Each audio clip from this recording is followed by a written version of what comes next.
నమస్తే కంట్రీ న్యూస్కు స్వాగతం. విశాఖ జిల్లాలో ఏపీఎంఎఫ్ మహిళా కార్యవర్గం ఆంధ్రప్రదేశ్ మీడియా ఫెడరేషన్ రాష్ట్ర ప్రధాన కార్యదర్శి ఢిల్లీ బాబురెడ్డి ఆదేశాల మేరకు రాష్ట్ర కార్యదర్శి వాల్మీకి నాగరాజు, రాష్ట్ర ఉపాధ్యక్షురాలు ఎం లత ఆధ్వర్యంలో ఏపీఎంఎఫ్ మహిళా కార్యవర్గం ఎన్నుకోబడింది.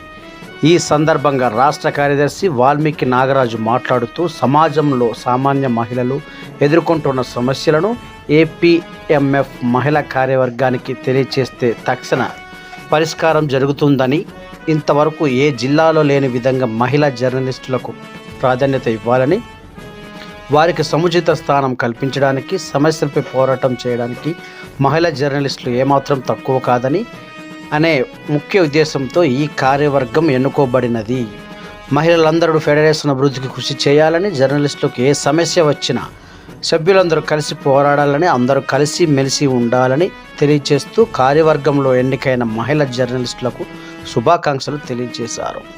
ఈ కార్యక్రమంలో విశాఖ జిల్లా అధ్యక్ష కార్యదర్శులు చక్రవర్తి, సురేష్, ఉపాధ్యక్షులు కిరణ్ కుమార్ మరియు మహిళా జర్నలిస్టులు, విశాఖ జిల్లా మహిళా కార్యవర్గ సభ్యులు, అధ్యక్షురాలుగా వరలక్ష్మి, కార్యదర్శిగా అనుపమ యాదవ్, ఉపాధ్యక్షురాలుగా మీనా, సహాయక కార్యదర్శిగా ఉమా, ఆర్గనైజేషన్ సెక్రటరీగా సారా, కార్యవర్గ సభ్యులు విజయ, రేణుక, జయశ్రీ, నిసా, శైలజ, రషీదా బేగంని ఎన్నుకోవడం జరిగింది.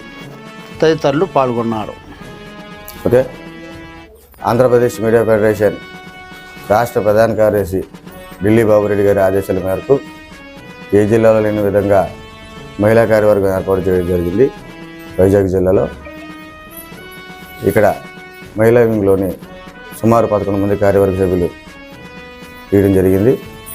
అలాగే ముఖ్య ఉద్దేశం ఏంటంటే మహిళలకు ప్రత్యేకంగా ప్రాధాన్యత ఇవ్వాలని, అలాగే వారిని కూడా సమాన భాగం చేసి యూనియన్లో ముందడుగు వేసే విధంగా చేయాలనే ఉద్దేశంతో వారికి ఈరోజు వైజాగ్ జిల్లాలో కార్యవర్గం తీసాం.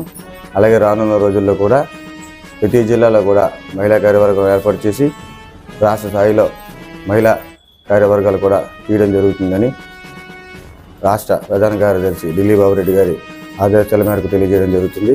అలాగే రానున్న రోజుల్లో కూడా మహిళా కార్యవర్గ సభ్యులందరూ ఫెడరేషన్ అభివృద్ధికి కృషి చేస్తారని, వారు కూడా ఢిల్లీ బాబురెడ్డి ఆదేశాల మేరకు పనిచేయాలని కోరుకుంటున్నారు.